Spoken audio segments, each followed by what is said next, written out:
একদিন এক দরিদ্র মা তার ছোট ছেলেটিকে নিয়ে বসে আছেন।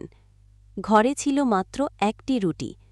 মা সেটা ভাগ করে দিতেছিলেন, কিন্তু হঠাৎ দরজায় একজন ভিক্ষুক এসে দাঁড়ায়। মা একটু দোনোমনো করেন, তারপর ছেলেটিকে বলেন, আল্লাহর নামে এটা তাকে দাও। ছেলে একটু অবাক হয়, কিন্তু কথা না বাড়িয়ে রুটিটা ভিক্ষুকের হাতে দেয়। রাতে সেই সন্তান খালি পেটে ঘুমিয়ে পড়ে, কিন্তু স্বপ্নে সে দেখে একটা বিশাল সুন্দর বাগান, অনেক ফল আর আলোয় ভরা, আর একজন ফেরেশতা তাকে বলছে, তোমার সেই রুটির বিনিময়ে আল্লাহ তোমার জন্য এই জান্নাতের ফল রেখেছেন।